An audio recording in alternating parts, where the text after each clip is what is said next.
Bonjour Magali Dieu, Bonjour, ravie de vous retrouver. Merci d'être avec nous encore aujourd'hui. Alors, vous êtes psychopraticienne et coach en gestion du stress, fondatrice de l'association Naître Enchanté, et on va parler ce matin des fake news sur l'accouchement.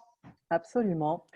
J'y tiens beaucoup à cette fake news de l'accouchement parce que je me rends compte que ça peut vraiment créer beaucoup d'angoisse et puis ça peut créer aussi des croyances limitantes qui vont faire que ben, les femmes peuvent vraiment avoir un accouchement difficile alors que c'est fondé sur des croyances et des informations qui sont fausses en fait, hein.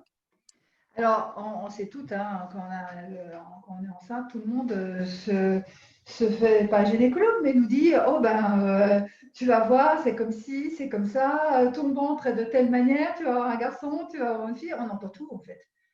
Alors, on entend tout, mais moi, je vais choisir trois fake news parce qu'on en a plein, hein. Il y en a plein. Il y en a, je peux facilement décliner une dizaine, mais j'en ai choisi trois qui sont souvent diffusées par les équipes médicales. Donc, du coup, comme les équipes médicales, c'est quand même les grands sachants, ben, du coup, on prend d'autant plus pour argent comptant ce qu'ils nous disent. Voilà. Forcément. Et évidemment, ces fake news, j'imagine que comme elles viennent du milieu médical, c'est d'autant plus gênant parce que du coup, c'est ancré pour la maman et donc on y croit dur comme fer et ça pose des problèmes derrière. Absolument. Et les problèmes que ça crée derrière, bah, ça enlève de toute façon sa confiance en soi. Donc ça, c'est très embêtant pour la mise au monde, hein. La mise au monde, on est d'accord, ça nécessite une ouverture. Mais pas qu'une seule ouverture, une ouverture physique, bien évidemment, mais une ouverture psychique, une ouverture émotionnelle.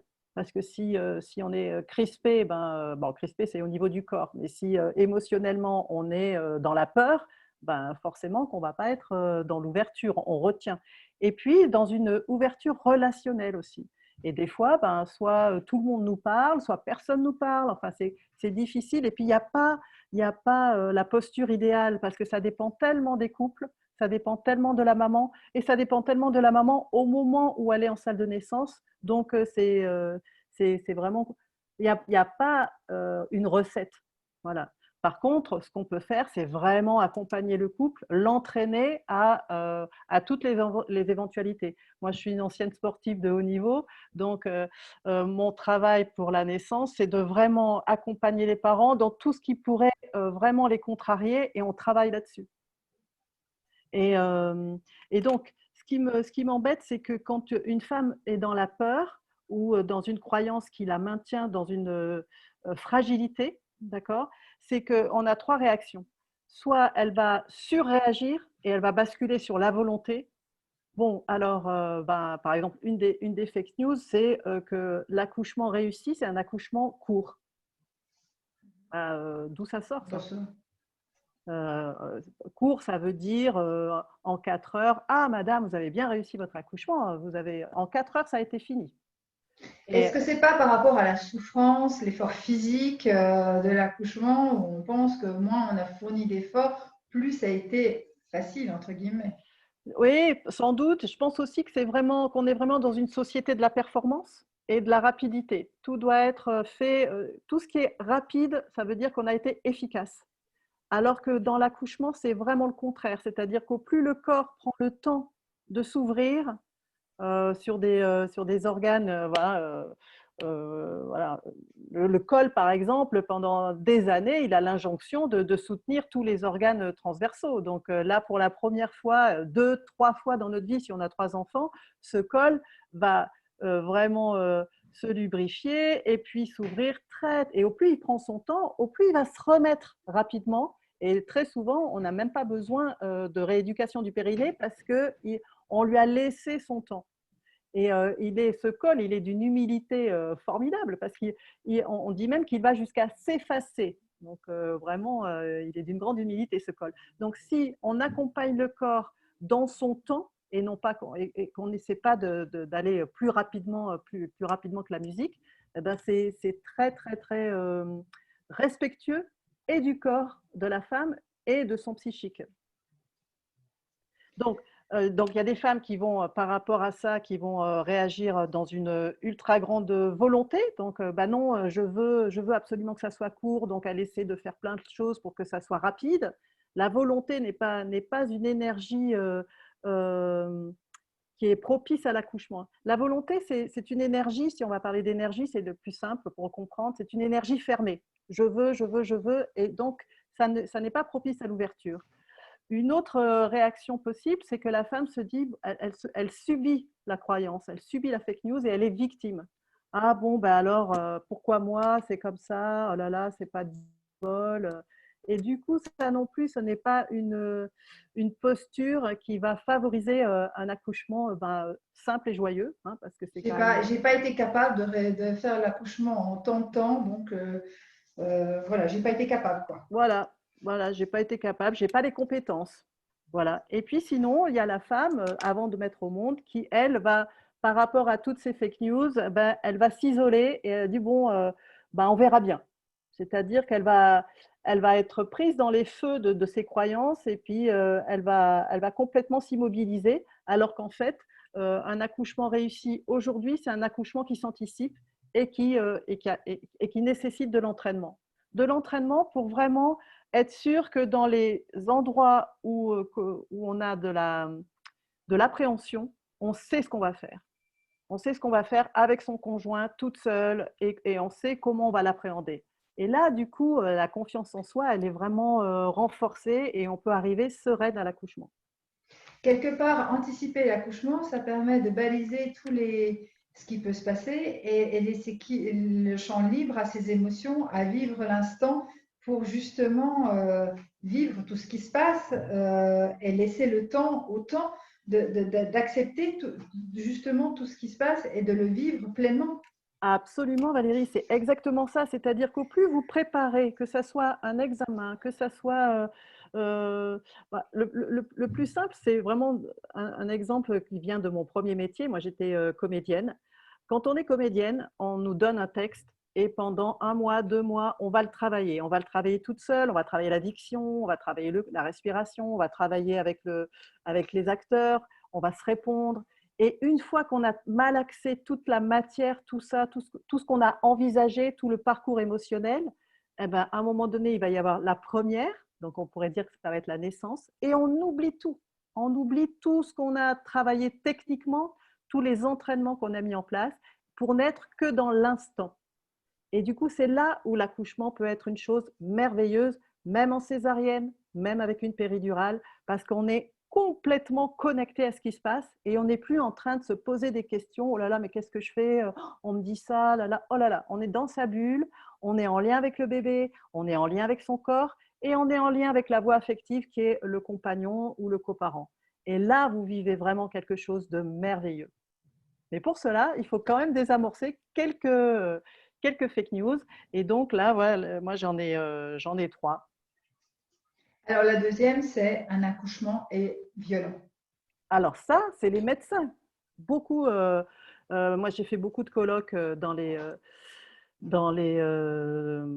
colloques médicaux où les obstétriciens me disent oui Magali, t'es fort sympathique, mais bon de toute façon, faut pas que les femmes s'imaginent que c'est cuicui les petits oiseaux. Je ne suis pas cuicui les petits oiseaux, moi je suis encore une fois une ancienne sportive, je suis très pragmatique.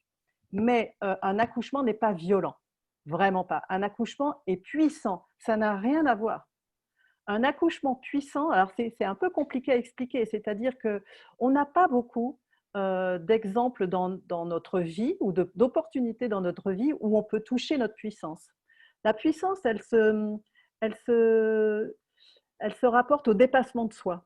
Et le dépassement de soi dans notre vie, c'est souvent avec des épreuves difficiles, une séparation, un deuil. Et là, du coup, on prend sur soi pour continuer à vivre et puis pour retrouver des ressources. Là, le dépassement de soi, c'est pour mettre au monde la vie, c'est pour mettre au monde un être humain. Donc, c'est quelque chose d'éminemment joyeux, d'éminemment vital. Et donc, du coup, c'est là où on touche sa puissance. C'est pour ça que je dis vraiment aux femmes, demandez la péridurale, bien sûr, c'est un progrès, mais le plus tardivement possible parce que ça va vous permettre de toucher viscéralement la puissance que vous avez, parce que quand le corps s'exprime et quand le corps met au monde, c'est votre puissance qui s'exprime. Et comment délivrer cette puissance? C'est-à-dire qu'on peut se dire, super, tout le monde n'a pas fait du sport, n'a peut-être pas la connaissance de son corps comme peuvent l'avoir les sportifs, et se dire, bah, ok, je dois donner la puissance, mais concrètement, je fais comment, quoi? Alors, tout dépend qui est cette femme, tout dépend quel va être l'accouchement, c'est-à-dire qu'on touche sa puissance en accompagnant les contractions, mais on peut toucher sa puissance aussi en accompagnant une péridurale, en accompagnant une césarienne, c'est-à-dire que là, ça va être du sur-mesure. Et puis, il y a des femmes qui sont plutôt tactiles, il y a des femmes qui sont plutôt dans la pensée, il y a des femmes qui vont vraiment utiliser tout leur imaginaire. Et en fait, c'est le dépassement de soi et la puissance. On la touche, Valérie, quand on ose aller dans un endroit inconnu, mais qui nous ferait très plaisir d'y aller. Et donc, on Est-ce va que, créer des espaces euh, qui, euh, qui accompagnent l'inconnu. est-ce que du coup, on a tendance tous à se mettre des Oui. freins moraux, etc., de jugement de soi-même, etc. Est-ce que la première chose n'est pas déjà de se libérer de tous ces freins et d'échanger? Bien sûr, bien sûr. C'est pour ça que la personne ressource, à commencer par le partenaire, est très, très important. Et souvent, c'est le partenaire qui autorise. Alors qu'au début, le partenaire dit: «Oh là là, mais qu'est-ce que c'est que ça?»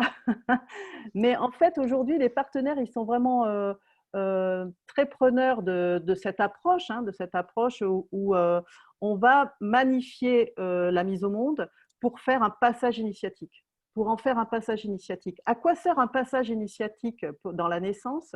Ben, ça sert, c'est très précieux parce que ça sert à ne pas regretter l'état d'avant. Quand on vit un passage initiatique, on s'est enrichi de quelque chose. On est, voilà, Valérie, vous êtes la même Valérie avant la naissance, mais quand vous vivez la naissance comme un passage initiatique, vous êtes augmenté d'une puissance supplémentaire qui de toute façon, vous ne serez plus du tout la même femme.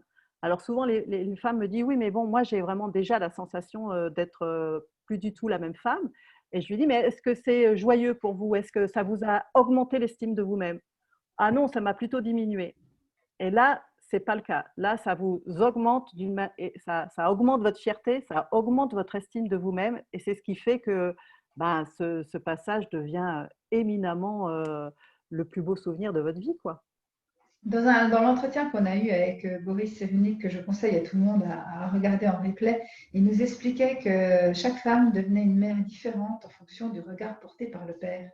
Ah, Et du coup, ça rejoint complètement ce que vous nous dites, Magali, parce que du coup, c'est là où le conjoint est très important pour libérer la femme de ses freins, de ses peurs, pour pouvoir exprimer pleinement et vivre l'accouchement vraiment en s'étant libéré de ses contraintes pour vivre l'instant présent et être aux sensations de son corps et de ses émotions, quoi. absolument. Et le père aussi peut vivre un passage initiatique. On a trop.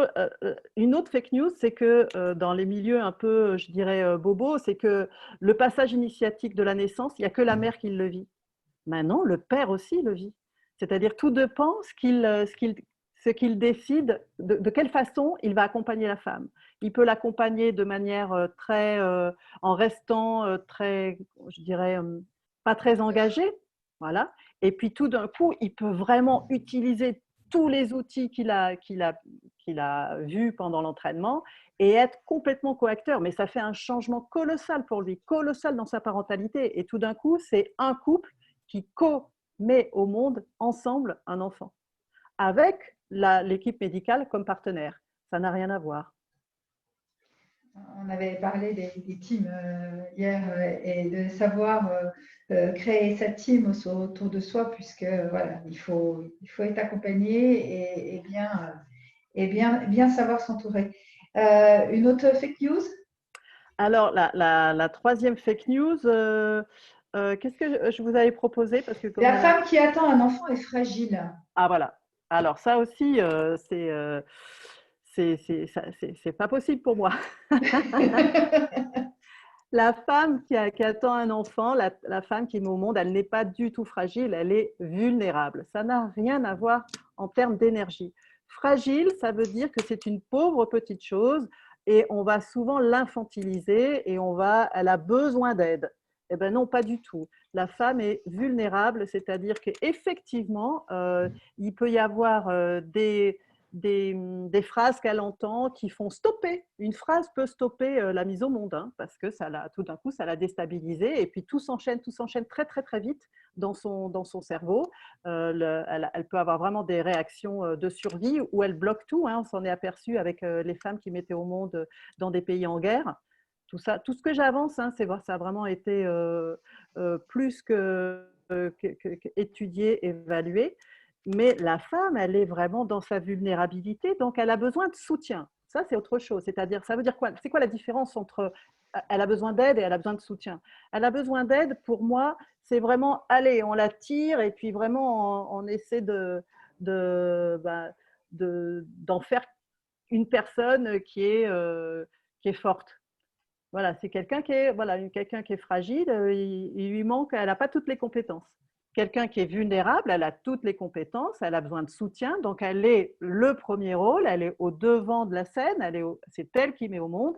Et nous, le père, le coparent, les équipes médicales, on est juste derrière là, à soutenir son acte qui est quand même héroïque, hein. Moi, je pense qu'aujourd'hui, c'est vraiment un exploit et sportif et psychique de mettre au monde un enfant dans le milieu médical, parce que même si le milieu médical est là pour toutes les pathologies, c'est quand même une brutalité des cinq sens. C'est-à-dire que bon, tout va très vite, on n'est pas du tout dans le cocon d'une naissance, je dirais, mammifère, hein. Par contre, le couple peut vraiment remettre en scène tout ce cocon à l'intérieur d'une maternité, même ultra médicalisée. Alors, est-ce que vous avez des conseils justement pour essayer de favoriser ce cocon? Comment faire? Parce que du coup, on a les contraintes des équipes médicales, du fonctionnement de l'hôpital, de la maternité, etc. Comment du coup mettre certaines barrières pour le couple pour essayer de justement d'être au maximum dans un cocon? Alors, on va faire un cocon, mais pas un cocon fermé, pas un cocon isolé, parce que justement, ce n'est pas des barrières qu'il faut mettre. Il faut vraiment faire respecter le cocon de ce couple. Et le père va faire des allers-retours de manière très, très pragmatique. Je vous donne un exemple. Chaque fois qu'une personne de l'hôpital s'adresse à la maman, bah, la maman, elle reste dans sa bulle et ce n'est pas elle qui va répondre. Le père prend le regard, se met entre la relation de la personne qui a demandé et la maman, et il capte le regard de la personne qui a demandé, qui a posé une question, et c'est lui qui répond. Ça, c'est très précieux. Ça n'est pas du tout en défensive, c'est vraiment comme s'il traduisait, voilà, et il répond lui-même. Si jamais il n'a pas la réponse à la question, bah, c'est la voix affective, lui c'est la voix affective, l'homme, qui va aller à l'oreille de la maman et qui va lui poser la question. Voilà, est-ce que tu es allergique à quelque chose? La maman, elle est dans sa bulle, dans son état modifié de conscience, et son boulot, c'est de rester dans son état modifié de conscience pour bien entendre les signaux de son corps, et elle va répondre à la question. Voilà, tout simplement, à son homme de manière très intime, et lui redonne l'information à la personne qui a posé la question. Donc, vous voyez que lui, le père, il est entre le monde des sachants et le monde de la connaissance, même si la femme ne capte pas tout à fait à quel point elle a la connaissance de la mise au monde. Et c'est cette conjugaison des sachants et de la connaissance, du savoir et de la connaissance, qui fait que on peut être vraiment une équipe et vivre ensemble une mise au monde merveilleuse. D'autres petits conseils en dehors du père, de l'accompagnant, est-ce qu'il y a des petites choses en amont, des petites aides qu'on peut avoir sur le moment c'est Ah, propre à chacun, j'imagine, parce que chacun a ses petits fonctionnements propres. je pense que de toute façon, moi je pense qu'il faut s'entraîner, hein. Il faut vraiment, c'est pas un acte anodin. Euh, c'est, il faut vraiment partir du principe que les équipes médicales ne sont pas rassurées. parce que aujourd'hui, l'équipe médicale est reliée, enfin, la maman est reliée à des machines qui permettent de voir si tout se passe bien, alors qu'avant, on avait des gynécologues qui étaient sur, Sensibilité, sur sur la sensation, la sensibilité, ils étaient la plus à l'écoute. Absolument, sur la sensorialité, c'est-à-dire que sur la couleur de la peau de la maman, son odeur, son comportement, voilà, son comportement, il pouvait vraiment détecter où elle en était de la mise au monde. Là, c'est plus le cas. Là, ils n'ont pas ces genres d'outils, ils n'ont pas les outils sensoriels, ils ont les outils techniques. Donc, du coup, ils ont très, très, très peur de passer à côté d'une pathologie. Et bien sûr, c'est normal. Donc, eux, ils sont tout le temps en train de regarder la maman et plus précisément en train de regarder le ventre, même si au bout du ventre, il y a quand même une femme, mais bon, ils regardent le ventre et ils essaient de détecter s'il y a une pathologie. Donc, c'est quand même hyper anxiogène, quoi. Parce qu'on n'a pas qu'avant, les gynécologues avaient quand même confiance et se disaient, bon, de toute façon, on fait, voilà, on surveille, mais ça va bien se passer. Là, on est plutôt dans un sens inverse, c'est-à-dire, oulala, ça risque de mal se passer, donc euh, surveillons, surveillons. C'est pas du tout la même, vous voyez bien que c'est pas du tout L'approche. la même approche et on ne diffuse pas la même chose. Donc, du coup, le paradoxe, c'est que c'est au couple de rassurer le personnel médical. Donc ça demande un entraînement. Ça demande de savoir, par exemple, même si on n'a pas envie de sourire, c'est quand même bien de gérer ses contractions. Nous, on le fait avec le son. Hein. Je dis aux mamans, je ne vous demande pas d'avoir envie de sourire, je vous demande de plaquer un sourire qui fait que, waouh, le personnel médical se dit, ah, ça c'est un couple qui gère, du coup, on va pouvoir plutôt s'occuper d'un couple qui va pas bien ou qui est très, très, très inquiet. Et la bonne nouvelle de ça, c'est qu'on laisse ces couples mettre au monde tranquillement parce que jusqu'à l'ouverture à 8, 9, il y a besoin de personne. Hein. Il y a besoin juste des protocoles de sécurité toutes les heures et pour s'assurer que ça va bien. Y a-t-il d'autres fake news qu'on entend régulièrement sur l'accouchement auxquelles vous aimeriez mettre un point de fin Ben, en disant à nos internautes, ça franchement, non. la dernière fake news que j'ai entendue, c'est pour ça que j'en ai fait un atelier tout de suite après notre interview, Valérie, c'est que je me suis rendu compte qu'en fait, dans un autre atelier, les femmes me disaient, non mais Magali, de toute façon, on a bien compris que la grossesse et l'accouchement allaient abîmer notre corps et on fait une croix sur notre corps d'avant. Et ça, pour moi, c'est vraiment une fake news. Alors, je ne suis pas du tout, ne m'entendez pas là où je ne suis pas, c'est-à-dire que je ne veux pas mettre une pression sur les femmes sur vous devez être aussi belle qu'avant. Ce n'est pas du tout ça. Par contre, je ne voudrais pas que pour les femmes pour qui c'est important de reprendre la même taille de pantalon, elles ne se disent pas oh ben non, maintenant j'aurai un gros ventre, puis de toute façon j'aurai les seins qui tombent. Non, ça, c'est pas vrai du tout. Moi, j'étais dans le milieu artistique. J'ai trop vu de comédiennes, j'ai trop vu de danseuses qui ont eu, où il y a rien eu. Tout s'est remis en place de manière très, très, très harmonieuse. Donc, j'aimerais bien qu'on travaille cette fake news dans l'atelier qui arrive. Là, j'espère qu'il y aura des gens. Donc voilà, c'est pas du tout une pression supplémentaire pour les femmes pour qu'elles soient. Voilà, je veux pas leur mettre de la pression, mais je veux plutôt les libérer de cette fake news pour celles que ça intéresse. Sur celles qui ont justement cette volonté-là, c'est possible, on le sait toutes les deux, c'est possible, on la teste, ça prend du temps, il faut laisser le temps au temps. Il ne faut pas aussi avoir un niveau de performance en demandant la grossesse, c'est 9 mois et on dit toujours que c'est 9 mois pour récupérer d'une grossesse. Ouais, Donc, il faut laisser le temps au temps et pas avoir cette espèce d'impatience qu'on a naturellement dans nos vies quotidiennes. Mais c'est tout à fait possible et c'est un critère. Ça peut l'être pour certaines, ça peut ne pas l'être pour d'autres. Là absolument. encore, c'est chacun qui vit sa grossesse comme elle le veut Et ça s'anticipe. et ça s'anticipe.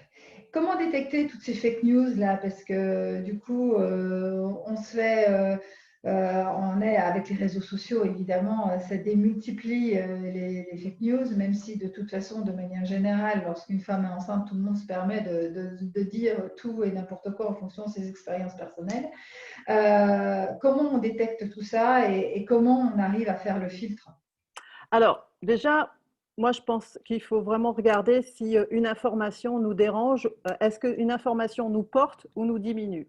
Si c'est une information qui nous porte, bon, est-ce que c'est vrai, est-ce que c'est pas vrai? Si ça nous fait plaisir et si ça participe à l'émerveillement, à la joie, bon, bah, on va pas commencer à détecter, enfin, à remettre en question toutes les informations. Par contre, s'il y a une information où on sent que dans le corps, là, ça fait gloups, oula, ça me fait peur, et pourquoi? Et si ça commence à générer des questions, que ça soit du côté du père ou que ça soit du côté de la maman, bah, ça demande de creuser. Donc, bah, il y a des tas d'associations, on peut vraiment en parler à la sage-femme, au médecin, et puis on va chercher, il y a chez nous, Naître Enchanté, on est quand même très, très reliés avec et le personnel médical et les sages-femmes, et tous les psychologues puis on commence à en connaître beaucoup, beaucoup. Donc, s'il y a un doute, la femme peut vraiment laisser sa question sur le site et on répondra volontiers, ou sur Facebook, sur Insta.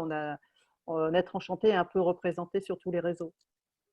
Et puis, on invite toute la communauté à aller sur votre page, là, encore aujourd'hui, où vous êtes présent, où vous allez pouvoir répondre vraiment à toutes les questions Oui. personnalisées, avoir un échange. C'est le but, aller vraiment sur les pages exposantes pour communiquer avec tous les intervenants, poser vos questions personnelles.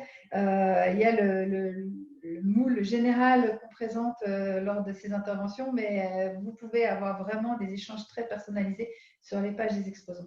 En Voilà. conclusion, pour conclure cette intervention, Magali, Ben, haro sur les fake news, faites attention et surtout ne vous laissez pas prendre le pouvoir avec des informations qui vous diminuent. et on est vraiment, on prépare son accouchement, on anticipe et on est vraiment à l'affût de soi, de se mettre dans un cocon, on écoute ses émotions pour vivre pleinement l'accouchement, pour vivre vraiment ce passage initiatique qui va être très fondateur et pour soi, et pour le couple, et pour le bébé. Et sans s'isoler de l'équipe médicale, ça c'est vraiment possible. Et du coup, le personnel médical est vraiment très très touché, ému, inspiré quand il arrive des couples Naître Enchantés. Eh ben, c'est parfait. Merci beaucoup Magali. Et Merci puis, Valérie.